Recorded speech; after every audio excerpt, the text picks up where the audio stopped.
flash of the jump gate fades, and you are on the other side.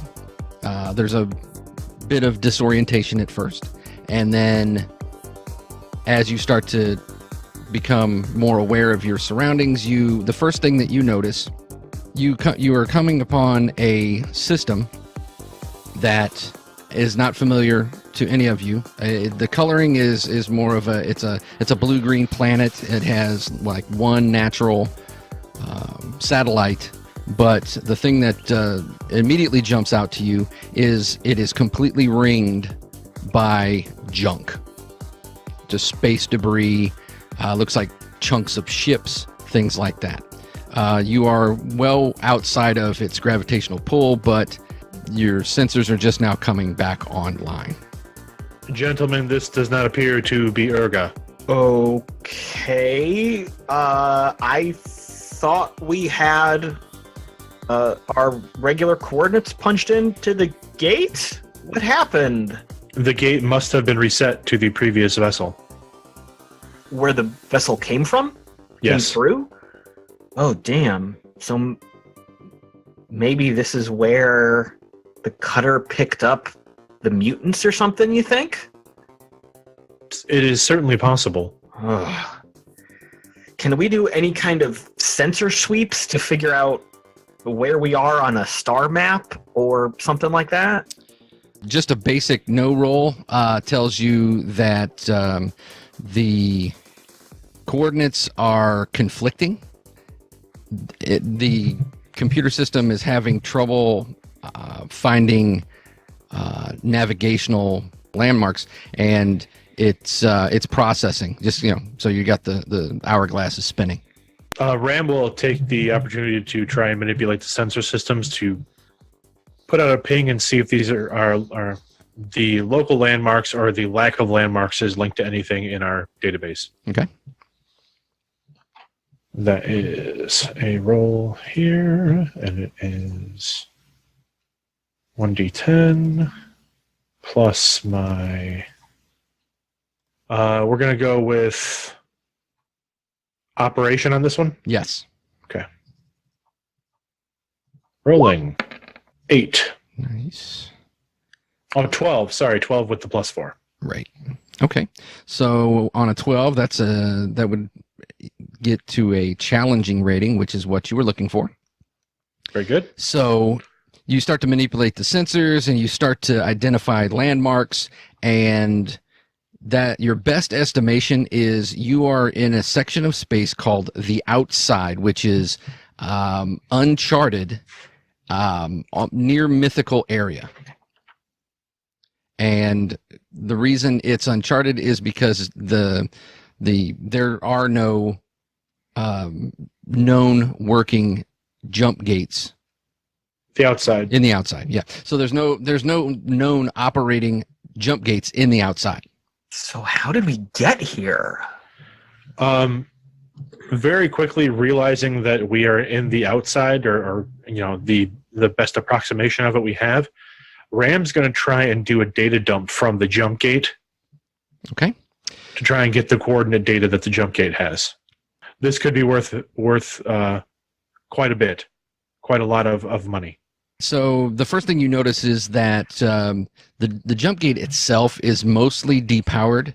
Your best estimation is that it's very likely the relay crystals have been burnt out, perhaps from the previous jump, either not jumping the direction that you coming here wasn't as strenuous as trying to leave.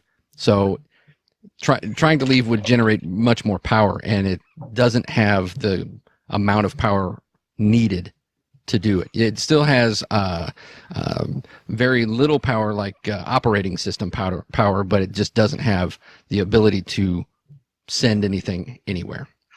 Oh, okay. So there is a jump gate that we came through. Correct. It's just that we're in basically an unplotted point of space. Right. The jump gates themselves have been around for longer than civilization. So they were built by a previous civilization.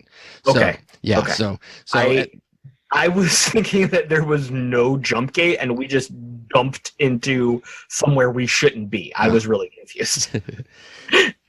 Can Ram try to make another maybe a hack digital networks roll to try and pull whatever data he can from the gate, realizing that we can't use the gate itself, but the systems appear to be operational? Yeah, it's not going to be easy. You're looking at a difficult rating of difficult, which is 9. Okay. Now, I don't recall, in this system, is there any way to add dice to my roll? No, but you can add your resolve to the roll. So everybody should have 2 points of resolve. Mm-hmm. But we have to spend to do that, right? Correct. You do it after the fact. It would be Okay. so if you're a couple points short, you could spend off of your resolve. And as a matter of fact, as of right now, now that I'm mentioning it, everybody should get a point of resolve just for doing what you did previously. Okay. So I spent a resolve last time, so we should be at 2 resolve right now. Correct. So I did not spend a resolve, so I should be at 3. Correct. All right. I'm going to try and make this roll to hook up the systems and do a data dump here. Let's see what happens. Oh, only a 9. That's exactly what you needed. Oh, hey, great. The information you got from the patrol cutter is actually helping a lot of this because it's helping the two alien systems to kind of mesh, because obviously the cutter had access to the other jump gate, so that helps a lot. So Okay. you're like piggybacking off of that information. So you start to download, and the information you're getting initially doesn't make a whole lot of sense. It's navigational coordinates and things like that of previous jumps, and the dates are all kind of weird. Like before your arrival and before the previous jump looked like there was probably another jump a couple of months ago. It received a jump from a couple of months ago, but before that, it had been like 400 years since it had been used. And I would assume that especially if it's an ancient alien system, like our particular ship is probably only interfaced enough to be able to provide coordinates and activate the gate. Correct. All right. So I don't know how long that process takes, but Ram is sitting in the pilot's seat, almost giddy, from the prospects of all the data coming off of this gate and the fact that we're in the outside.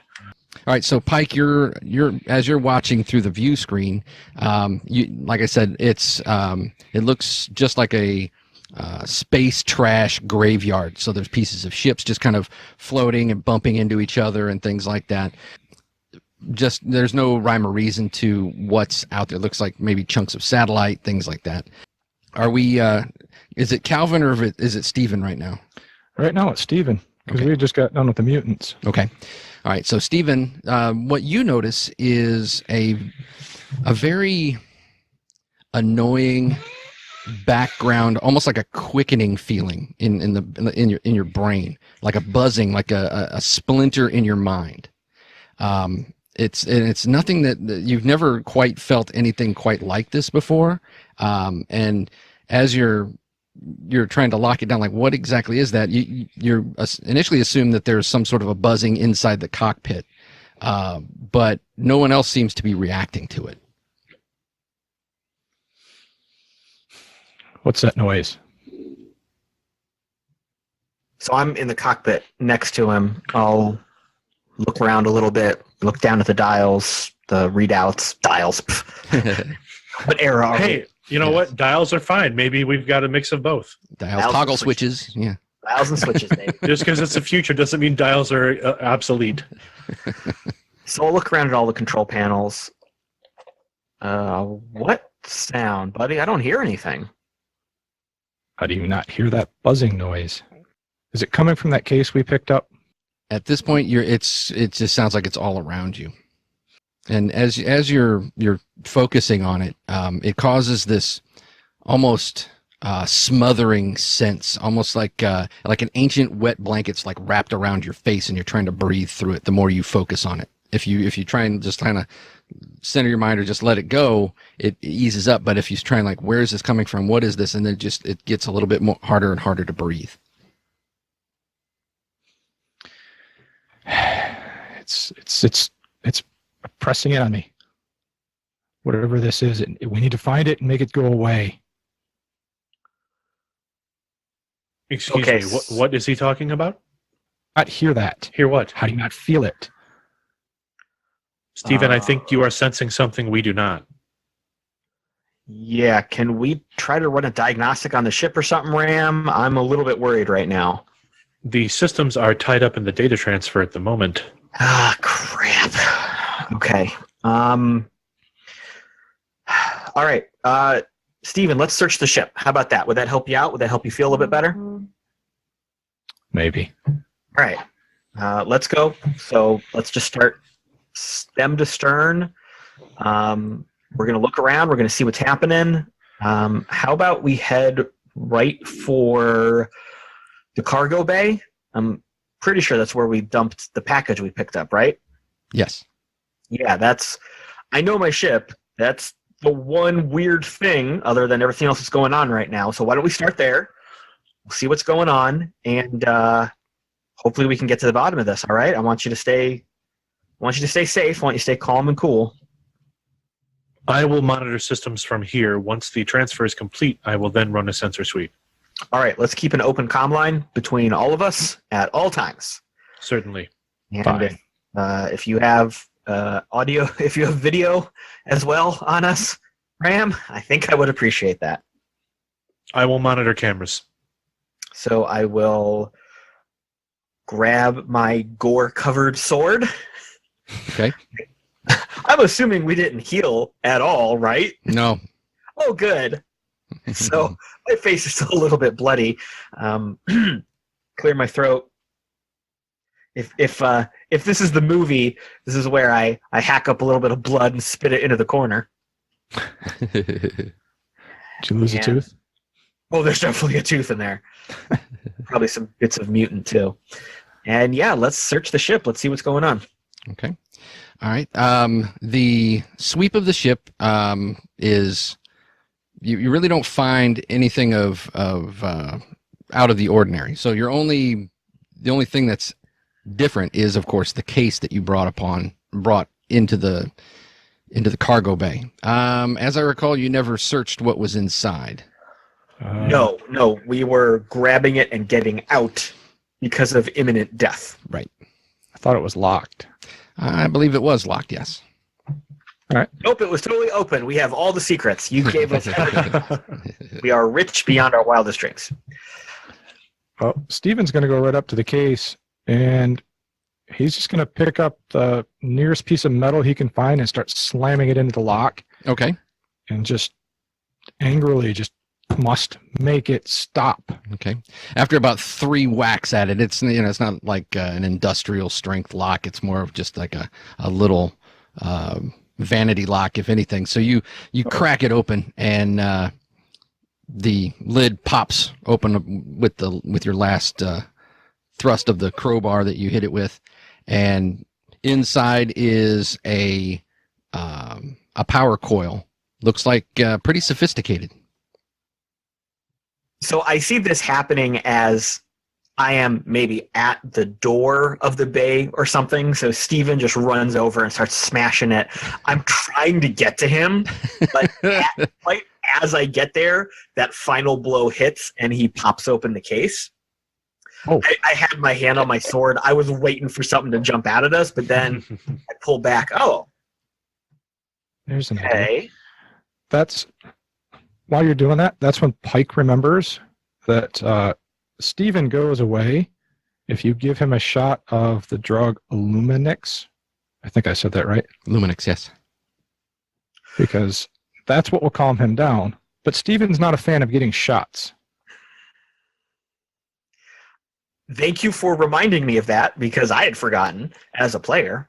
I'm going to hold off on that for now, though, because I'm still a little bit on edge. So maybe we need Steven. Okay. But I will file that away. Drug the crazy man. All right. All right. So there is a weird power coil in this box. Yes. Knowing what you know from just owning a ship, you know that the size of it and just the how dense it is, you could definitely install it on your ship, and it would probably increase your power output by, a decent percentage. I'll look back at the cameras and say to the comm, "Hey, Ram, you got eyes on what we're looking at right now?" I can see the case, but I cannot make out what is inside. So I will move and pull the box into a better vantage point in the cargo bay so that it's in better view of the cam. Okay. It's a power coil. Ram looks closely, almost gets his nose to the screen, and comments into the comm, "That design looks unknown. I think a whole lot about what's going on is unknown. Transfer the power coil to a safer case. We don't know what it can do, and if it is compromised, it may take the ship with it." Why don't you come down here and look at it? I must monitor the transfer. When the transfer completes, I will look at the power coil. Do we have somewhere secure that we could put it, or that we feel would be more secure? Well, there you would have a more secure storage area for dangerous cargo, or maybe to keep from prying eyes, that kind of thing. Okay. Yeah, let's move it out of this box. I mean, if we just bashed it open with a crowbar, that's not good. So let's put it somewhere safe. Let's head back to the bridge and see what Ram's doing. We need more information. I just don't know what's happening right now. Okay, so by the time you get back to the bridge, Ram, the data transfer is complete, and the designation of the jump gate and things like that brings about thoughts of there's legends of outside of in the outside, people have gone on extended long voyages and never came back looking for Shangri-La, looking for a promised land. And so just this could be something having to do with that. It could just be coincidental. But the world itself, this jump gate is not on any Tharnaxis registry or any corporate registry that you know of. A completely unknown virgin world.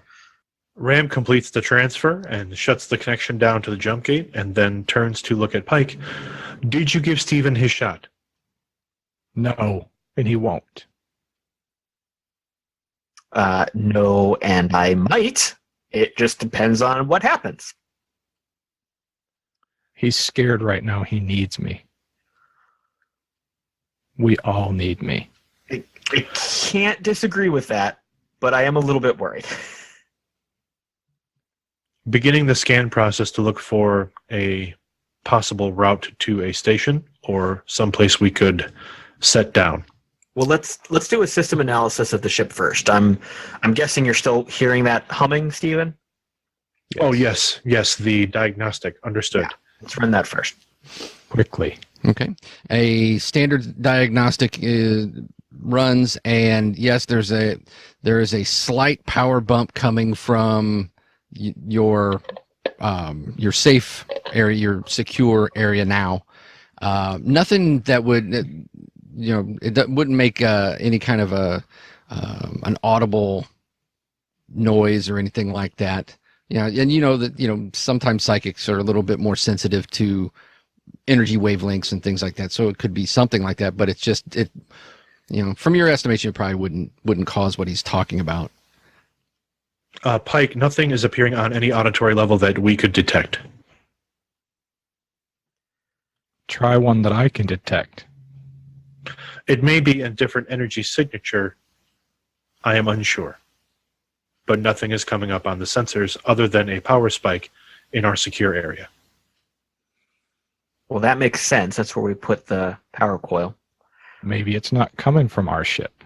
There's a lot of junk around us. Check that. And we are in uncharted space. Maybe this is something that is unique to our environment, coming from that planet, maybe?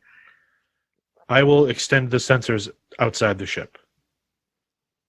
Okay. Would All you right. like me to make a roll? If you want to do something more than just a standard, if you want to try and lock in on anything, I'll just tell you what happens with the standard sweep, and then you can go from there. Yeah, Um, sure. On a standard sweep, what you pick up is that all of the debris is inert. There's no power, no bio, nothing coming from any of it, except at one point you thought you saw a slight blip of both power and bio, but then it went away really fast. The other thing that the glaring thing that the passive sensor sweep picks up is that there is some sort of a interference coming from the atmosphere itself. In that your sensor results are coming back. 1 second it's coming back as abundant life and breathable atmosphere, and then the next second it's desolate rock with poisonous atmosphere. It's going all over the spectrum. So just so I'm clear, because I don't know if I pictured this properly, the jump gate brought us out near a planet. Yeah. And basically we're in a wreckage field around the planet. Correct. Okay. All right. And judging from the wreckage, does it look like this is wreckage from a battle, or does it look like this is wreckage from an accident? Like, is there any way for us to tell that from where we're at? That would be a more intense scan with your sensors, so that would definitely need a roll. Okay. So, and you can pick up multiple information from a more intense scan. I'd like to focus the scans on the area where we saw the blip of power and life. Okay. I'll roll. What do you want me to roll? Is that going to be operation again? Or are we going to? Yeah. Yes, Okay. That is operation. Okay. Rolling operation. 7. Okay. And I think I will burn a resolve. Okay. Well, that would bump it up to an 8. Difficulty is a 9, so you would have to burn 2. Or okay, I will burn 2. Okay. All right. So, what you do pick up is you're focusing in that same area that you had got the power spike or the power blip and the bio blip at the exact same time. And what you determined was that there is a chunk of a ship that still has very, very faint power signature. And there's also a very, very faint bio signature coming from that chunk of ship. The reason why it kept going away was because it's almost completely engulfed by another. It's like the smaller piece of ship went into a bigger. It's like it's like surrounded by wreckage or surrounded by the larger part of a ship's hull. And correct. Okay. Gentlemen, we appear to have life and power signs in the wreckage ahead. Are they friendly? No way to tell. Can you call them? Yeah, can we try to reach out? Can we try to raise them on the comms? Word of warning, any attempt to communicate externally will possibly call other interested parties. All right, so how far away is this ship or ping or whatever we found? It's actually not that far away. I would say, using range bands, it's about a medium range for your ship. Getting there might be a little tricky. Your piloting, it would require, it wouldn't just be a cruise. You'd have to actually roll a operations piloting check to get to it and avoid some of the debris. You need to figure out what's going on. We're kind of in the middle of nowhere here. The gate doesn't necessarily work, so how are we on food stores and supplies? Well, you restocked before you left, so you have about 2 weeks worth of food. Okay. Have we eaten today? Do we need to make a point of having a meal before we go too crazy? It wouldn't be a bad idea. All right. Let's do this. Let's grab some chow, and then let's steer over towards this blip carefully. Maybe if we get closer, we can get a better scan of what's happening before we try to raise them on comm. Very well. So you eat, and now are ready to make your operations check to get closer to the fragment. Is this something we can help with? That's what I was just going to ask. Yes, assisting with. Let me see here. Yeah, what you could do is you could just used to say you're going to assist, and that could give him a +1 to each one of you. Assist would give him a +1. Yeah, we can all buckle down and help out with this. Okay. Yep, for sure. Okay, so that would be an operations check at a +2 plus your normal bonus. Okay, so I will do an operations check at a total of +6. Here we go. Nice. That is an 11. Nice. So yes, you get through the obstacles. I wouldn't say necessarily easily, but it's definitely you don't damage the ship in any way. There's a couple of close calls, but beyond that, There's the sound of there's some scrapings against the hull as we weave in and out of large pieces of ship, right? and maybe a couple of bodies bounce off the front of the ship. Right. Ancient skeletal astronauts. Exactly. Yeah, there's a high pitched groaning as you kind of pull your ship into the hulk of the larger ship to get to the fragment that you're looking for. This appears to be the place. So as we get closer, can we just visually see any clues before we start doing scans? Visually, it looks like a section of a Corvette-sized vessel. Looks like probably middle part, so the cockpit and the engineering section has completely been blown away.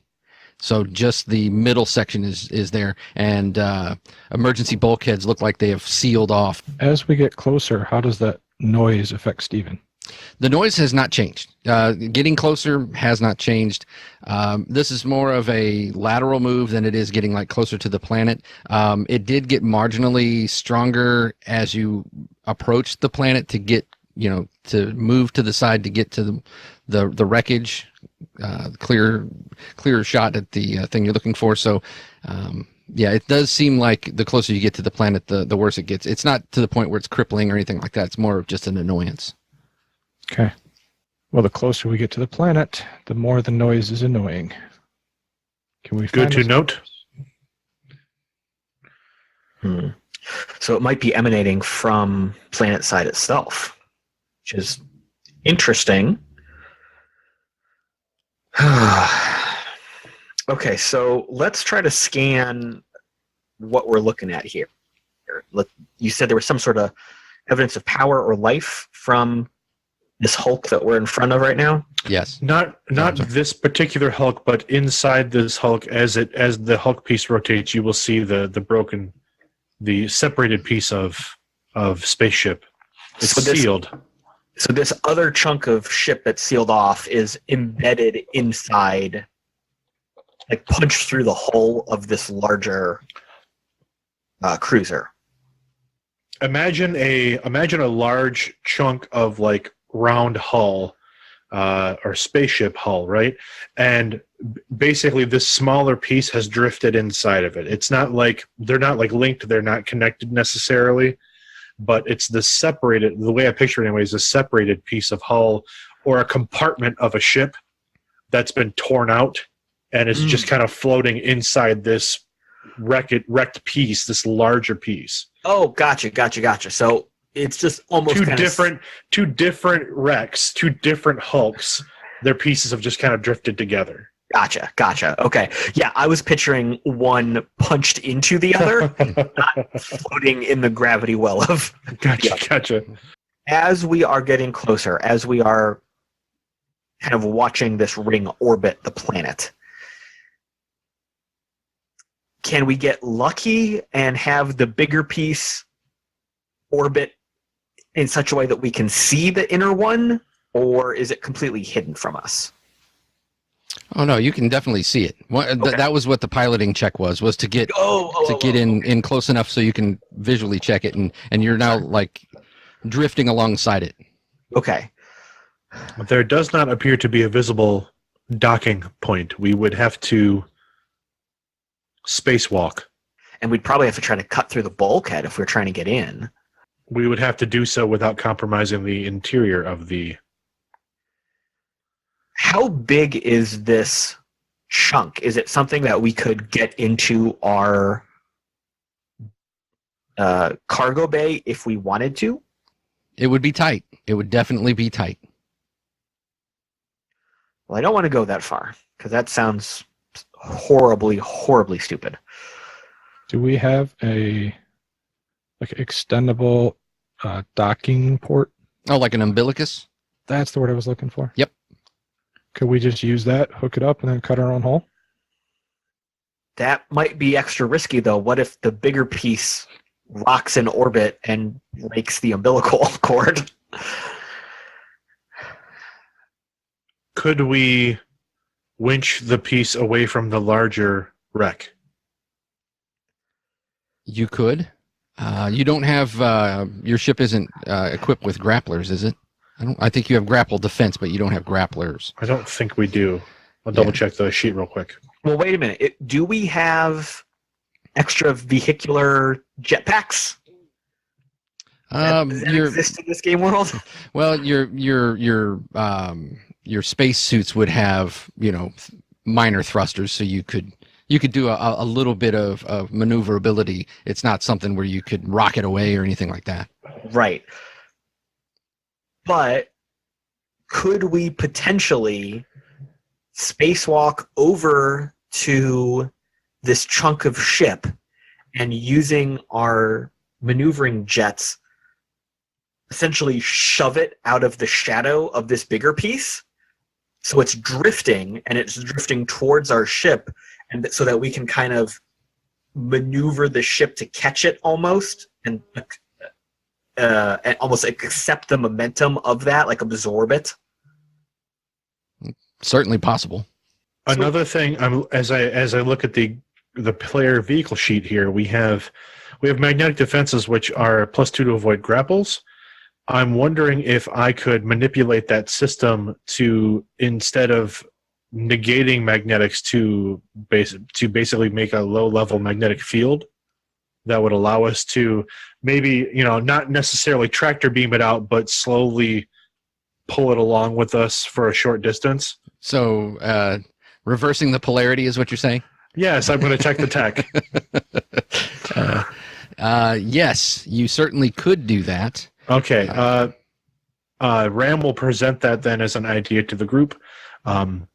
We could possibly reverse polarity on the magnetic defense system to create a low-level magnetic field, which may allow us to pull the bulkhead compartment away from the larger wreck. What do you think, Stephen? That sounds fine. There is a small chance that this polarity reverse could make the system inoperable afterward. This is a one-time shot if I can pull this off. We would lose our grappler defense if this does not work. Well, as far as I can tell, there's no other ships in the area, so I'm not too worried about the defense right now. But there are lots of pieces of other ships. It's possible one is hiding as a piece of junk, waiting to spring a trap. Stephen has a good point. Okay, so let's back up a second here. Ultimately, what are we wanting to do? What's our goal? We're in the middle of nowhere. There's a planet below us that may or may not be habitable. And there's this random piece of junk that may have power and life in it. Do we really think that investigating this one random thing is a good idea? I'm not opposed to it. I just want to make sure we're all on the right page here. Are you asking in character or out of character? Oh, this is in character. Oh. We're having a conversation. Pike talks out loud. Okay. Pike has no inner monologue. Pike just, yep. Going around, gonna walk over here, gonna eat this sandwich. I better go up the bridge and see what Ram's getting up to. Going up the ladder. Yep. You guys just Tune. Whatever makes this noise stop is what I want to do. So if this is the first step, we do this. If this has nothing to do with that noise, then we avoid it. I just want the noise to go away. This has nothing to do with the noise from what we can tell, but if there is a survivor in this bulkhead, they may be able to provide us with information about this sector of space. Perhaps point us toward what could be a safe destination. Then let's get the survivor the quickest way possible and get to getting rid of this noise. All right. I'm on board with it. I just wanted to make sure we were all thinking the same way here. I believe we are at an agreement. Okay. So, how do we get this thing? We can't just snag it. So, again, I think the most prudent way will be to try to reverse the polarity on our magnetic defenses to pull the item to the ship. We can then extend our docking umbilical to possibly cut a hole into the bulkhead, or at that point we may be able to pull the bulkhead into the cargo bay. All right. Let's try it. But the important part is getting it clear of the larger wreck. Yeah. I would rather not bring it into the bay. I'm pretty hesitant about what it actually is or what it might contain. But yeah, let's try to get it out of this wreckage so we can investigate it. Point of order, it's actually safer to bring it into the bay than to try to board the piece of bulkhead using the umbilical. Inside the bay, we have more control over our environment. And if it is full of giant mutant space monsters?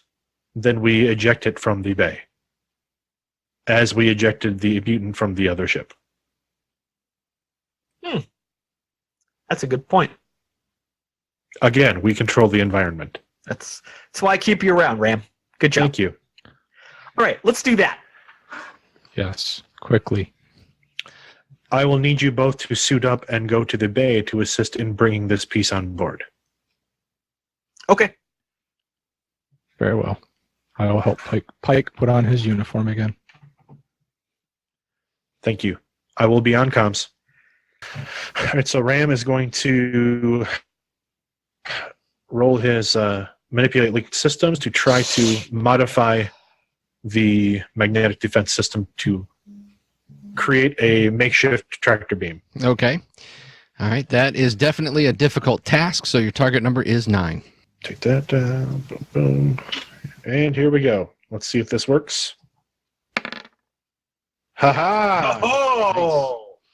All right. So yes, you definitely lock in on it. With deftness, skill, and fast fingers, Ram completes the recalibrating of the frequencies and signals down to the cargo bay. Gentlemen, the magnetic defense will now be used to pull the bulkhead closer. Please open the external airlock loading door so that we can pull this into the ship. To make it easier, Ram's also going to try to use the thrusters to kind of, as the piece of bulkhead is coming toward us, to try and meet it halfway and align it into the docking bay. Okay. To be aware, gentlemen, there may be some rubbing and bumping. Please stand by. And Standing by. he activates the makeshift tractor beam to pull the bulkhead piece toward the ship. Okay. I open the door like you asked me to. Yep. It's this would just be a standard check because you've got the piece away from the larger chunk of Hulk. So now it's just a matter of positioning your ship correctly to kind of catch the ball, so to speak. So, With this being kind of a delicate situation, should I use operation or should I use nerve? that's a good idea. Let's use nerve. You're threading the needle at this point. Okay. Not that I want to make it harder on myself, but it just seems like a little more stressful situation than just operational. Absolutely. Can we again add some assistance to nice. this? Or 11. Or just not worry about it. That's fine too. All right, so like I said, this was just going to be a standard difficulty, so that's a difficulty of 6. So you ended up with what's called an excellent result, which is 5 over your target number. So yeah, you did it with a little flair and panache. So how did it all happen?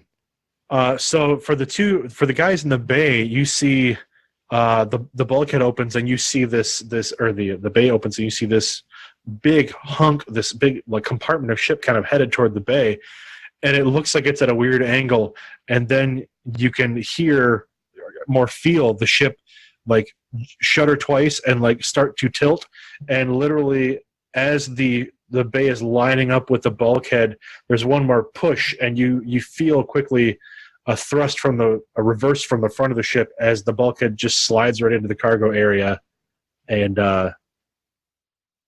just stops short of you, like inches from you. The bulkhead stops perfectly aligned in the cargo area. Well done, sir. Good job. Good job. Then Steven Right. closes the door and repressurizes the cargo bay. Okay. As it repressurizes, you get a better look at this thing. And from the vantage point you were seeing, you could tell it was a chunk of a larger ship.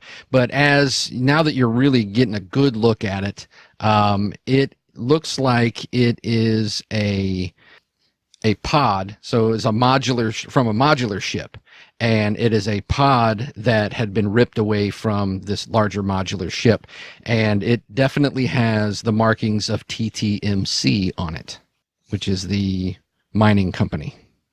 Is it Tan's Transport and Mining Company? Mm-hmm. Gentlemen, to accommodate Stephen, I suggest I pilot the ship away from the planet. I'm fine with that. I second that. Very well. Please keep me informed on what you find in the bulkhead. Yeah, please keep comms, audio, and visual open at all times. Recording. We are going to get some cutting tools and attempt to breach. Okay. Cutting tools make short work. You've got plenty of time. You're not under any duress or anything like that. So eventually you slice through the emergency bulkhead and it falls away. And inside you see what's very plainly a med bay that is completely in disarray. Just completely, all the things that were like in storage are just completely all over the ground. With the artificial gravity you've got going on inside the ship at this point, everything's just, it had all fallen just recently because it was all floating around. Besides that, there is someone in a stasis chamber, like a kind of like an iron lung, just something to keep them alive for a long period of time.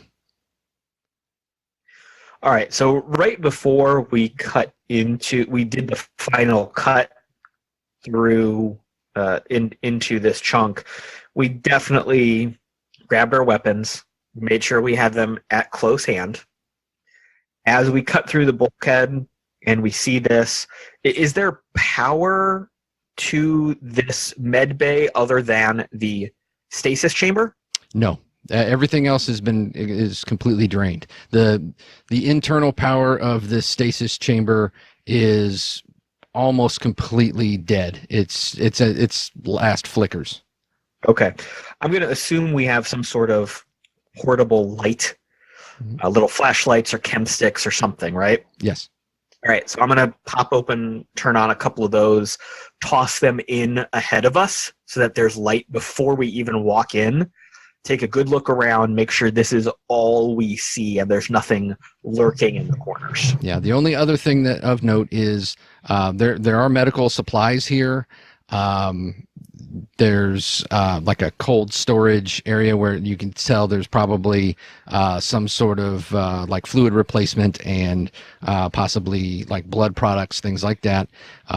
There's also there's a exam table and there is a corpse on there. Looks like the corpse the person had been severely traumatized. Blunt force trauma and lacerations like all over his arms and his neck and things like that. You want to open the cryostasis, or shall I? I'd like to take a look at it first. Maybe check out some of the readouts. Take a peek through the window and see who's in there. Fine. Stephen walks over and wipes off whatever's on top of the window, the condensation or whatever, and looks in. Right. Inside, you see an ashen-looking man. Looks rather mousy. The chamber itself is probably about the size of a standard size 2-meter tall man, and all you see is like as you're looking in, all you see is like his top of his head and his forehead, so you have to like lean up and look down at him. But yeah, he's definitely not a physical specimen at all. Is he wearing any kind of uniform that I can recognize? Yes, he's very clearly wearing the white coat of a doctor. You could use one of those right now. I could. I could also use all these medical supplies in here, as could our pockets when we sell them. So let's make sure to get those before we do anything too crazy here. I want to glance down at the readout display of the stasis chamber. Okay. He is definitely in a stasis, but they are in the red at this point, like as if power's about to cut out and he's about to go. All right. Could we hook it up to our ship's power? Yes, absolutely. I would like to do that. Okay. You don't need to roll for that. That's pretty standard stuff. So. On the cameras in the cockpit, Ram sees them breach into this thing, a little bit of a hustle and bustle, and I see Pike like run out and then run back in what appears to be a real thick extension cord. And I will be relaying to Ram at this point. Hey, so yeah, there's a dude in a stasis chamber here. He looks like a doctor. He might be almost dead. I'm going to try to get some juice into the chamber, see if its systems automatically stabilize him. Does he appear human? Sure. Yes. All right, so yeah, looks like a human dude. There's also a dead guy. There's also a lot of medical supplies. So I'm going to see if we can keep the living one alive, and then I'm going to try to take as much as we can. So stand by. Ram? Yes. Can you search all the database for a tall, lanky doctor that might be missing? From the mining corporation? Yes. When I hook up the power supply, does it give us any better information about who he is or his identity? It doesn't really give you an identity, but it definitely stabilizes his vital signs, and it looks like he wasn't injured in any way or anything like that. That the bioscan or the biometer will tell you that right away. He was purely in there to help. Looks like just to sustain his life for a long period of time. So no physical damage that is reading out or anything like that. And now that the pod has power, it could go on indefinitely. All right. Is there a way I can take a picture of him and send it to Ram? Like, do I have a space equivalent of a smartphone or a camera? Yeah, you could. Yeah, that's totally doable. Okay. Here's a picture, Ram. Please use that in your search. Certainly. Please stand by. I can make this roll. I'll use operations and to just basically manipulate the system. But I also feel like we probably aren't connected to any kind of major databases at this time, so we only have what's on the ship. Didn't we get the stuff off the other ship? Yeah, We have the databases from the Clipper ships, but those Clipper ship databases may not contain that information either. So I'm certainly willing to make the roll, but I think it's probably going to be pretty difficult. It's better than I'll leave that up to Eric. Yeah, you can certainly try to cross-reference it with it. The thing that you have to remember is the database that you got was the church database, and this is the mining company. So they wouldn't necessarily have all of the mining company's personnel on in their database. So, yeah, a quick search of information based on just the bio data that you're getting from the pod and what you've already downloaded, and really there's no concrete hits. Got it. Gentlemen, the databases we have were church related. Unfortunately, they do not cover the mining company. Can we open the I was pod? able to search the databases successfully, but there does not appear to be an entry for someone matching this description and picture. Can we open the pod then? I'm sure once he's stable, we can. I'd like to do two things first. While Ram was running that search, I wanted to look through all the fallen medical supplies, grab as much as possible, get it all out of there, and move it into our own stores. Okay, that's easily done. And then let's check out the dead guy. Pike, you're still injured, right? Oh, yeah. Is there a first aid kit, a shot type thing I can just hit him with real quick? Unfortunately, these rules are very strict when it comes to healing damage. You have to be at least partially trained in medicine to do it. So yeah, it's kind of unforgiving in that regard. So unless you have you can do an operations roll to stabilize to keep them from dying, but to heal damage, you need a trained doctor. Well, hey, we have one now. Yes, we do. I do want to check out the dead guy, though. Does it appear to be a dead human? Yes, very much so. He is actually in a TTMC security uniform. Like I said, it looks like he has defensive wounds on his arms, cuts and blunt, but looks like he didn't take like a killing blow. Looks like he probably succumbed to his injuries. And given the fact that I just had very intimate experience with super mutants who beat the hell out of me, Mm-hmm. can I make a jump of logic and see if, hey, the wounds I suffered are kind of like the wounds this guy suffered? Let's make an awareness check on that. Hey, I have a +1. E10? Nice. That'll be an 8. Nice. All right. As you're looking at it, and you've been in plenty of scrapes, so mutant that the mutants that you fought were very top heavy and brought a lot of pain with their attacks. This person didn't sustain like heavy punishing blows. These were more like multitudes of nickel and dime damage that eventually he ended up succumbing to. So not somebody with a lot of raw physical power, but perhaps just sustained damage repeatedly. All right. Well, yeah.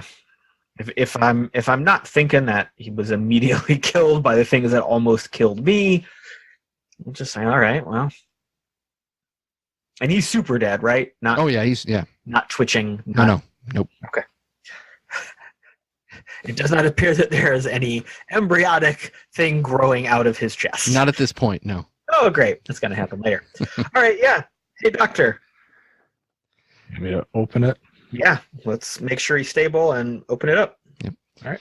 I'll open the pod. All right. The pod opens up with a hydraulic hiss, and the dry ice cold wafts in your face. And after the lights kind of flicker and then come on, warming him up. And after a few moments, you see him start to move a little bit, and his eyes flutter, and he looks around, and he says, "I didn't think that someone would come. Oh, thank goodness. Oh, thank goodness." Who are you? I am. My name's Herb. Herb Grinna. Dr. Herb Grinna. Who he looks at, and then now he looks at you like a little confused, because obviously he like looks at how you're dressed, and then says, "Who are you?" We are half of the crew of the Paper Unicorn. I see. Were you sent to rescue me? Did you get my distress signal? Yes. Not exactly. We say at the same time. I mean, And Steven kind of Yes. shoots you a look. this is that moment where we say the different thing at the same time, and then we say the opposite of each other again at the same time. Mike isn't good at this, is what I'm saying. Yeah. Well, Doctor, as you can see, Pike here is injured. Why Oh, don't you do what you do and help him out, and we will continue helping you out. Then we will discuss our future endeavors together. he nods. He says, "Oh, yes, of course, of course." And he unbuckles himself from his bed, and then he steps out and kind of looks around, and he kind of looks at how his med bay is now in complete disarray, and almost all of his equipment is gone. And he says, "Do you have a medical facility?" One that will work for now.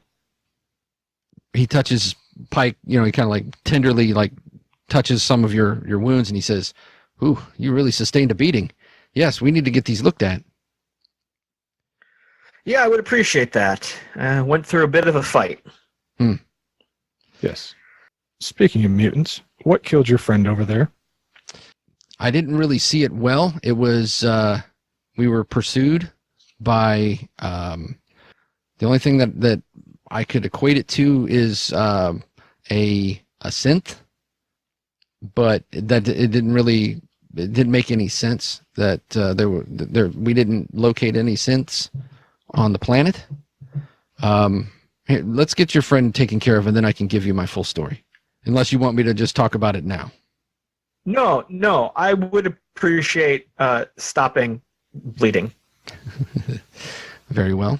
All right. So he says, "I will need to concentrate on what I'm doing, and then I would be happy to answer any questions that you have, as long as we are safe." Are we in Tharnaxis territory, or where are we? I will look towards the comms. Hey, Ram, where are we? We are in the outside. That is the best navigational data we have at the moment. Okay. His eyes get wide, and he says, That's where we are. "Oh no." Yes. Where were you supposed to be? We haven't. So you're saying we haven't left? We're still here. Sure, yes. Smaller pod here crashed into bigger pod out there. We pulled you from that pod in the outside. I see. Today's date is All right. He says, as you go into your own med bay, and he starts to work, and he says, "I was in cryo for 4 months." Oh, damn. That's probably why you're almost out of power. Yes. Okay, so he's going to roll his medicine check. All right. So he starts to work on you, and you see him, he's biting his lip like, He says, "Let me try this," and he starts to pull out some other tools, and he says, these contusions have been they're pretty fresh, but we better check and make sure you don't have anything internally going on here. So, and he's working on you, and eventually he steps back and he says, "That's about as good as I can do. As per the rules, a successful operations check heals 20 hit points. So you get plus 20 hit points." Wow. Yes. Medicine is effective. All right, so I will stand up, stretch a little bit, wince. Oh, Doc, well, I appreciate that. I guess we owe you a meal at the very least. Oh, you have some food. Great. Yeah, I'm Pike. I'm captain of the ship here. This is my friend Steven. Ram is the voice you heard. He's on the bridge right now. Hello, Doctor. Hello. Over the comm. He kind of looks at the speaker. Hello. So we'll go to the chill out dining area. Okay. So Which appears to be right outside the medical bay. Just right outside. yeah, makes sense. So we'll grab some food, mix up drinks or meals or whatever we have. I'm assuming it's like Protein space bars. MREs kind of thing, right? Right. Reconstituted. Yeah. Yeah.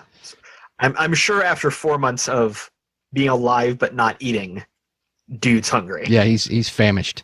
So he's scarfing down food. Unless you halt him, he's going to eat a double portion. Well, he did just save my life. So as he's finishing off his last Ram will come out as he's finishing eating. He will come from the cockpit to the common area. Okay. He kind of half stands. He's got food in his mouth. He's like, "Oh, Ram, nice to meet you. Nice to meet you."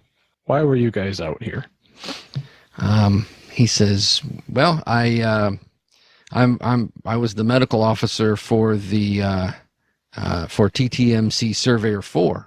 We're a geo-survey and exploration team. We were sent on a mission to a remote world to evaluate it for potential resources. I mean, it was all off the book stuff. Our commander,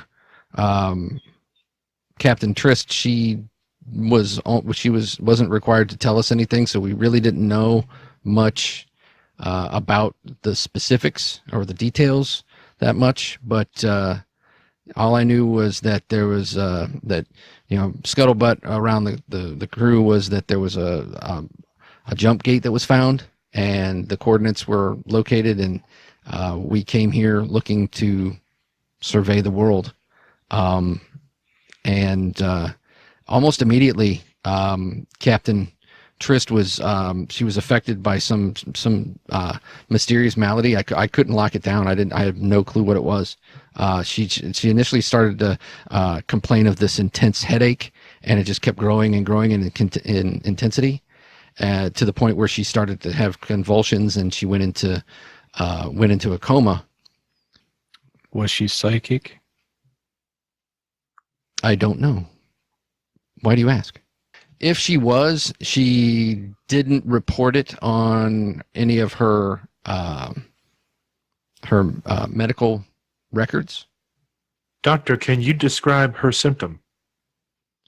Well, right after we came out of the jump, she started complaining of this intense headache, just like right in the middle of her forehead. And she said it was like somebody put a white hot needle right in the middle of her forehead, and it just kept getting worse the closer we got to the world, and to the point where we had just about achieved orbit, and she passed out and never woke up. Was she hearing any noises? Yeah. She says it was like a really bad buzzing sound. Yes. So she was incapacitated, and that was when Lieutenant Vintner, head of security, he decided that we would try and make landfall, and see if we could find someone who could help, because obviously it was beyond my capabilities. So we transported her via shuttle down to the planet to look for anything we could find, and maybe the indigenous people there could help us. We did encounter a tribe of rather basic people, human people, very friendly and very helpful. They worship a sort of a guru kind of mystic person they call them the teacher, and they said that perhaps the teacher could help her. Vintner was not very keen on that. So we stayed with these people for a short time.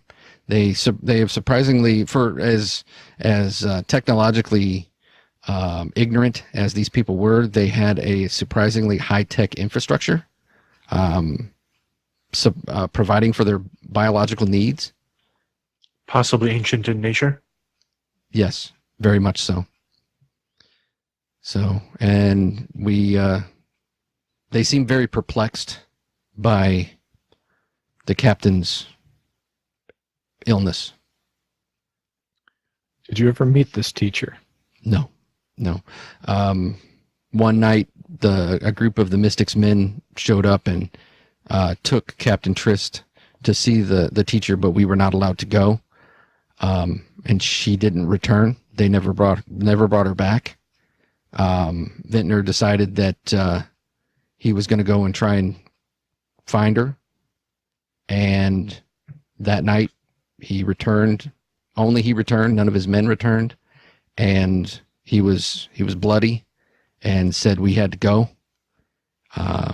He led me back to the shuttle, and the whole time we were hounded by some unseen assailant. Like I said, it sounded like it was a synth because I got the distinct like a magnetic propulsion system. You know how you feel that on the back of your neck whenever a hover goes by. That's exactly the way it felt, but it didn't make any sense because these people didn't have that level of technology. Perhaps this was also an ancient hunter or an ancient technology. It could be. So, hey, Ram, while we're talking here, can you take us a little further away from the planet? Certainly. And Ram heads back into the cockpit to make some maneuvers with the ship, bringing us some more distance, and flips the comm on so we can hear the conversation. Okay. So yeah, in the process of the rest of the conversation, you're moving farther away from the planet, and yes, Stephen, the buzzing in your head is starting to diminish incrementally. Did you guys locate the coordinates on the planet of where this teacher is? It would be, I downloaded as much as I could into the Medbay's database from the main computer. I can give you my password and you can go through as much as you want. Hey, Ram, you hear that? I did. Here's more data for you. Is there a chance you can send a message to this teacher? See if they have a communications set up? I will do my best.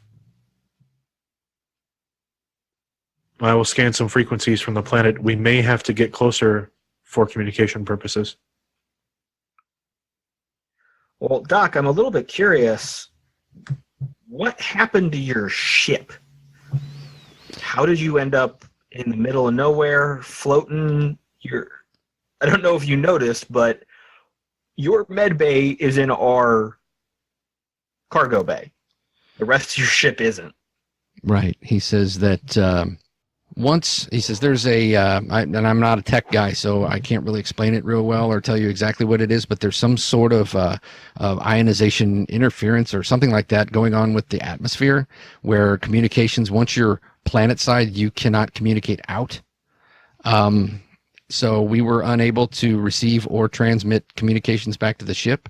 So that's one of the reasons why, when we went down via shuttle, we lost all communications. We came back and found that the surveyor was completely adrift, powerless, and all hands. We couldn't quite tell. I was by myself. I had Vintner with me. I made it directly to the med bay, and that's when it was like the ship started to disintegrate. So I hastily put myself into the stasis bay. You were fortunate, very fortunate. I am now. Well, this junk that is around the planet, do you know anything more about it, or is it just junk? Like I said, that's probably information you can get from the computer. All I was told was that one of the technicians, the engineering technicians, I had overheard him say something that the scans of some of the debris, the dating of the metal that they had scanned and that they had sampled was thousands of years old. The composition was made up of things. He was going on and on about no ships he'd ever seen before. This just he was really excited because he thought it was going to make him a lot of money. Yeah, speaking of money, since this was a mission off the books, your rescue probably won't bring us much, will it? You see a kind of a worried look across his face. He goes,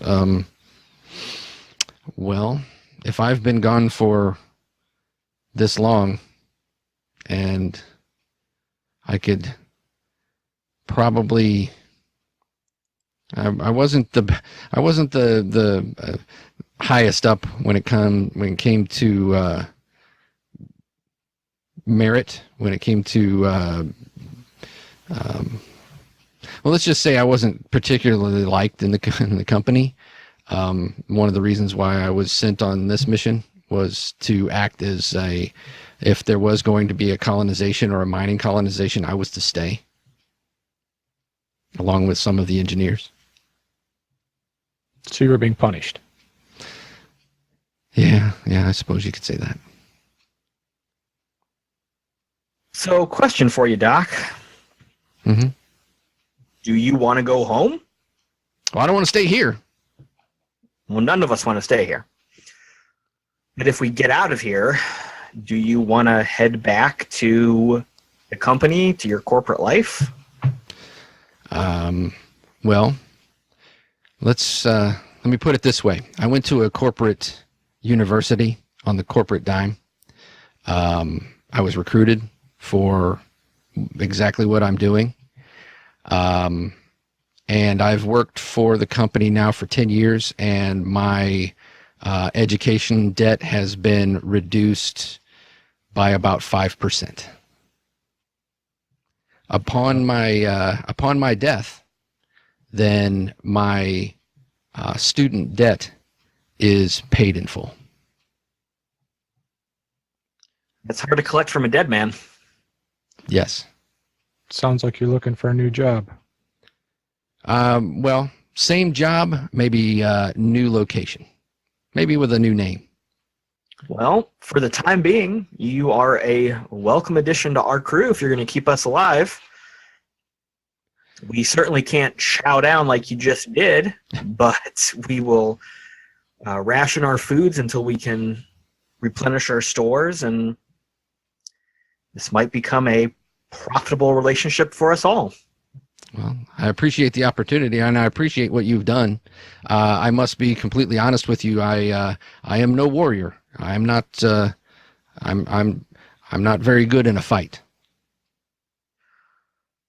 Just keep the 5 of us alive. You see like a look across his face, like 5. I'll explain later. Okay, and he's kind of looking around, like, is there somebody else in here? Don't worry about it. There's no one else on the ship. I'll explain later. Okay. Gentlemen, I am attempting communication with the planet. Okay. Please stand by. Stephen walks up to the bridge. So, yes, there is a lot of interference you're going to have to cut through. This is going to be a difficult check to try and get a... Here we go. Can I assist him? You can, actually. So that'll give him a +1. Stephen, please monitor the frequency dial. We may need to tune this quite a bit to get clear signal. Very well. Yeah, that is a 7. Right. And even with Stephen assisting me, that's only an 8. Correct. So, yep, you're just not quite cutting through the static. There may be static due to the extreme amount of debris that we find ourselves in. There may also be weather patterns on the planet preventing our signal from penetrating through. The doctor did say there's ion storms on the planet. Is there a way you can cut through those? With the limited resources on the ship, unfortunately, no. We do not possess advanced communication equipment that would allow me to override the ion storm interference. So I'm going to stick my head into the cockpit at this point. Yeah, so you think it's even worth it to try to deal with the planet? I mean, I don't want Steven getting sick, like Captain Triss did. I don't think that's worth it. And if whatever happened when they were on the planet got the ship killed, I don't want to do that to my boat. We have an unprecedented opportunity in front of us, gentlemen. We know the location of the only jump gate known to exist to the outside. But it doesn't work. Do you want to fix it? The gate simply requires a requisite amount of power, which we may be able to provide with the case we have in our cargo area.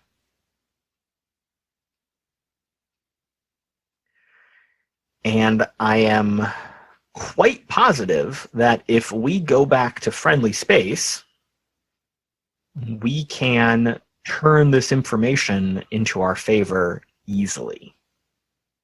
If we do go back to Thanoxis space, we did leave as fugitives. But we don't have to go back to that gate, right? We can key in a different gate.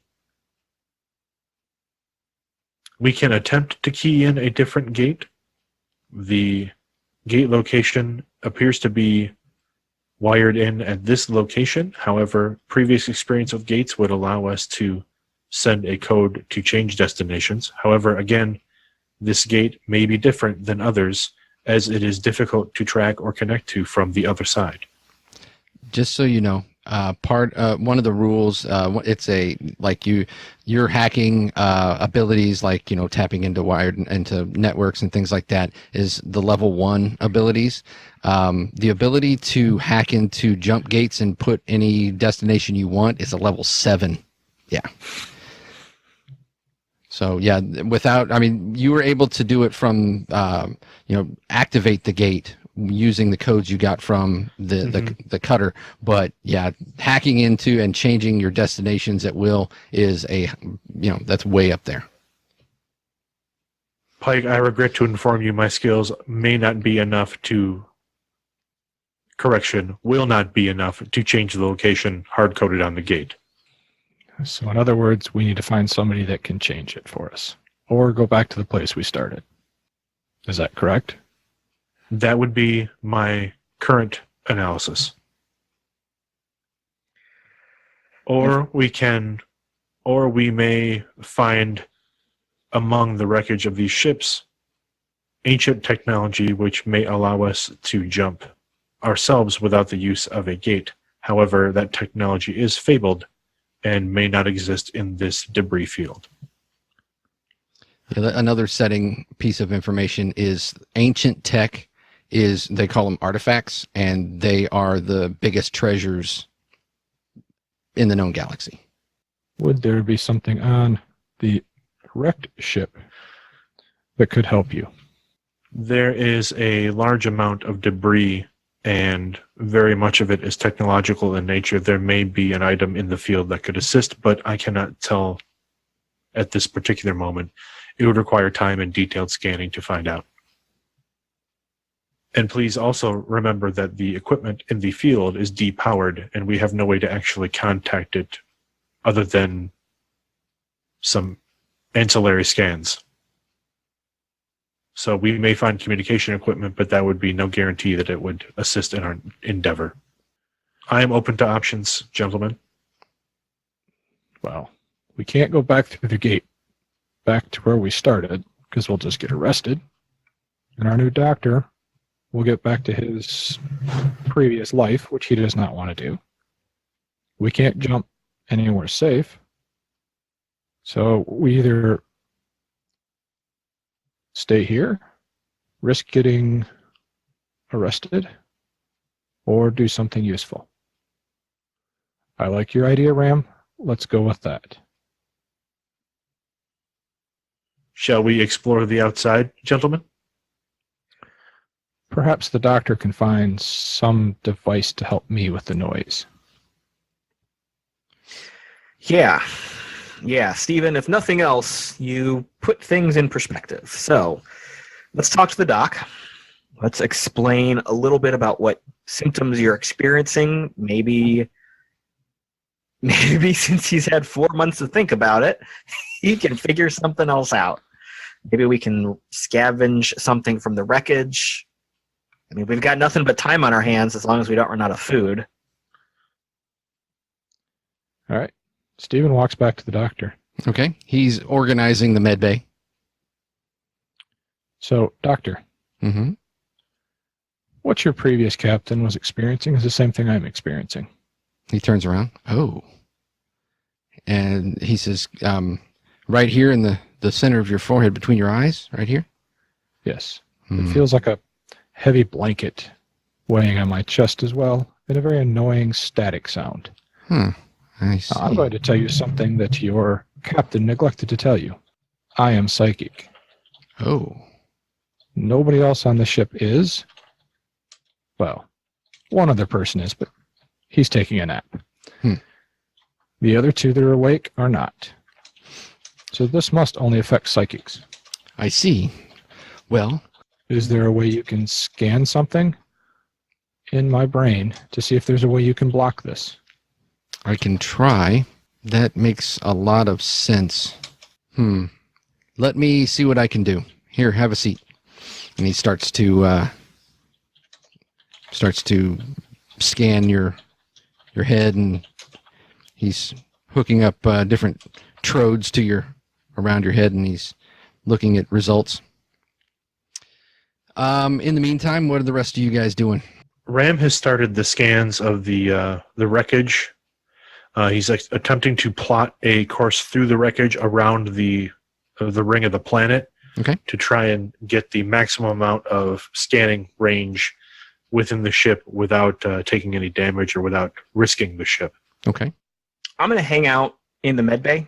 Okay. I want to make sure that Steven's okay and that the doctor is on the up and up. Okay. All right. So as you're maneuvering around the wreckage, and yeah, a lot of it is so degraded from, then your scans are confirming some of the things that the doctor was saying. Some of this metal has been, been floating out here for, thousands of years. So, and some of it's newer, some of it's older, but for the most part, it's all junk. Even to the point of you start to suspect that maybe it's even been picked over. That any of the technology that had once been, you even get a real good scan of partially intact fuselage, and you're like, oh, maybe there's something in there, and you're scanning it just for heavy metals and things like that would be in electronics, and no, nothing. What those of you in the med bay, the doctor starts to show you some of the scans that he's got, and he says, now I'm not, I'm admittedly I'm not a psychometrist, but there is, I do know a little just from what I've dealt with in the past, and if the captain was forthcoming with the information that she was psychic, it would have made so much more sense. He says, see, here is this is the frequency in which I'm locking in on, and you could probably tap this into your sensors. Ram, are you listening? Indeed. I've got some information. Perhaps you could use the sensors to isolate where this signal is coming from, because I'm getting Stephen's brain is receiving this very specific, it's albeit weak signal. He's not acting any way that my captain was acting at all. We were not as close as we are here now, and she was already comatose by this point. It may be due to the unique nature of Stephen and his personality. Oh, okay. Hypothesizing, of course.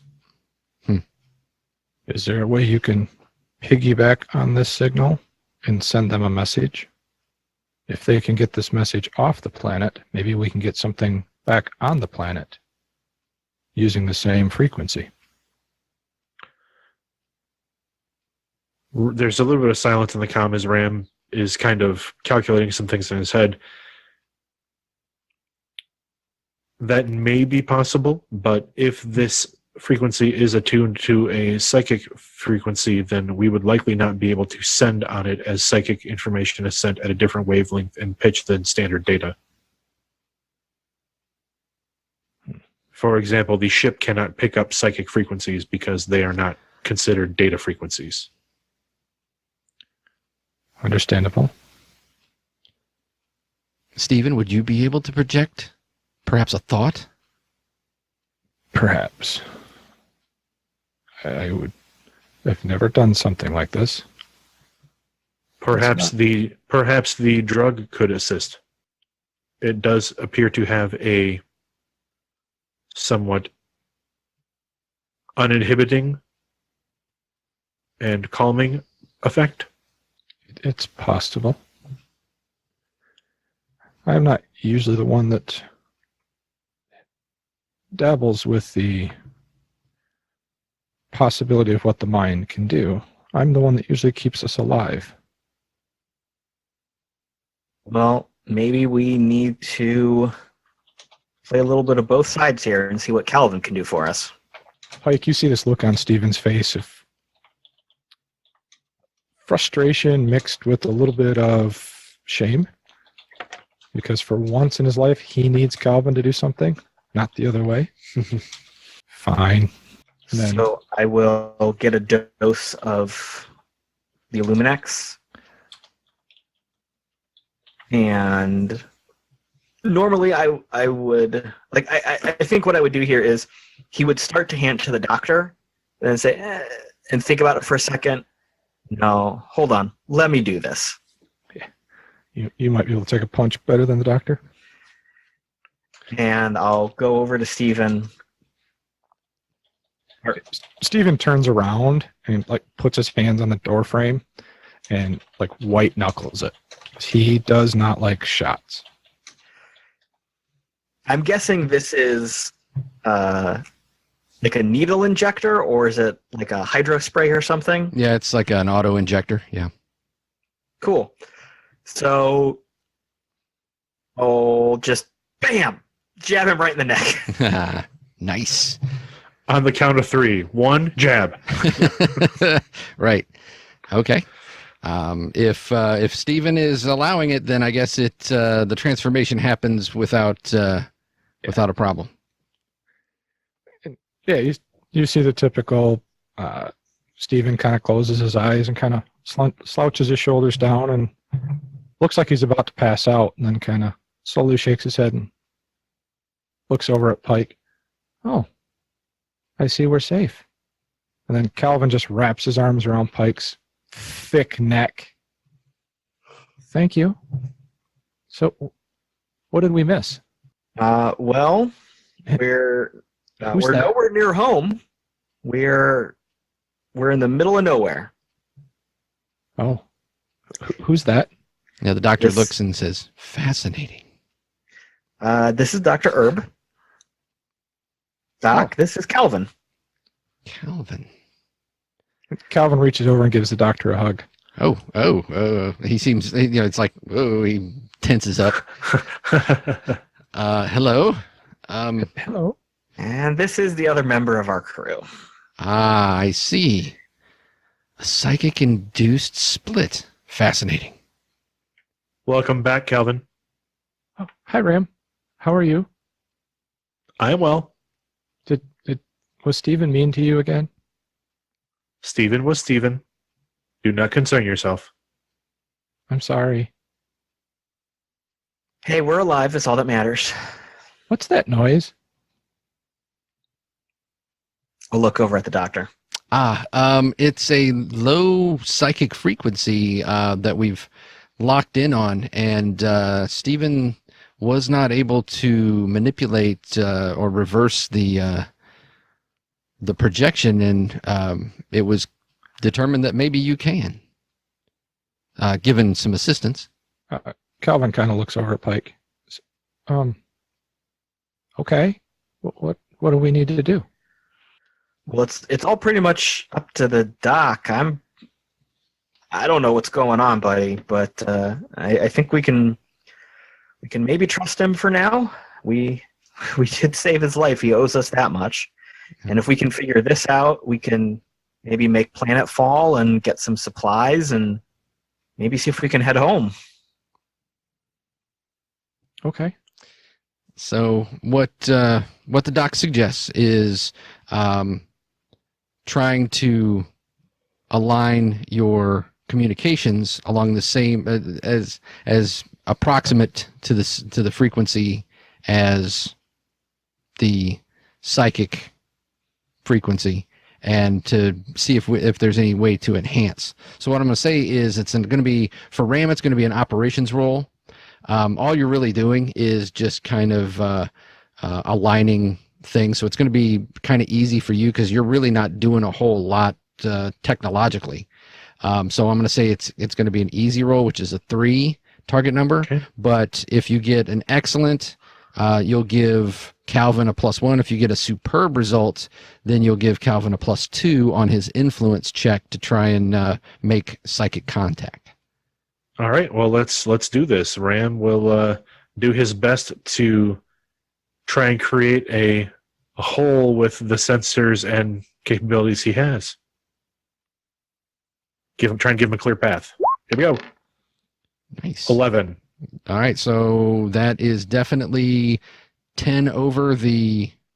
Oh no, it's at least 5 over. So because you needed a 3 for an easy, so that will give Calvin a +1 on your influence check to make contact. Good luck, Calvin. Thank you. Now, I have an ability. It says Techless Will +3 3 times a day. Yes. Can I use that for this? Yes, you can. What does that ability do? Describing the systems. Right. It's sexy time. Right. Because you're a skin bag, whenever you're needed, you never needed or trusted cybernetics. 3 times a day, you may add +3 to any attribute check and even speed. This bonus lasts for 1 round during a battle or applies to any single roleplay attribute a check. So because you are 100% organic, you get a +3 for 1 round, and you can do that. So +3 to any attribute, even speed. Let's roll first and see. Nice. Ooh. The dice is underneath. Oh, there it is. Total of 16. Nice. So yes, you focus, just trying to focus in on the sliver that's in your brain. And before, where it was a smothering feeling, instead you kind of filter through it, and instead of like smothering, I can't breathe, it's more of a loving, welcoming feel. And you get this overwhelming feeling of you will be welcome and please come. And it's coming from the planet itself. Okay. And then Calvin thinks back as much as he can, trying to send a message back, basically, I accept your invitation. Please allow myself and my crew to come down, and please stop the buzzing, for it's starting to hurt. Okay. As you're sitting there, the rest of you are just kind of sitting there like, did it work? And all of a sudden, the strange field that's surrounding the planet completely just winks out. And you're getting clear scans of the planet itself. Oh, Jesus. As soon as that happens in the cockpit, Ram's fingers are flying all over the sensor panels and dials, trying to pull up everything he can. Okay. Yes, you're getting, it is a oxygen, nitrogen atmosphere. The planet itself is about 75 to 80% water. There's a central landmass that, just from the scans that you're getting, is roughly temperature range from like 75 degrees Fahrenheit to about 80 degrees Fahrenheit year round. Nice. So when Calvin kind of comes out of this little trance that he's in, he just looks right at Pike. I think I talked to him, and they want us to come down. And then Calvin, reaches over, grabs Pike's hand, and starts pulling him towards the bridge. Come on, let's go. Let's tell Ram. I can hear you. I can hear you, Calvin. Yeah, he already knows, but don't worry about it. I'm running Let's look. scans on the planet to find a suitable landing position at the moment. Okay. And Calvin's doing his best to drag Pike to the bridge, but it's kind of looking like a little kid trying to pull on his dad's arm. He just doesn't have the strength to move him. I'll resist for a second, but then let him just to make him happy. And then as he's walking out, you too, Doctor. You can come too. Thank you. All right. So Ram, in addition to geological things and meteorological information, you start to also pick up underlying technology. Very, very advanced.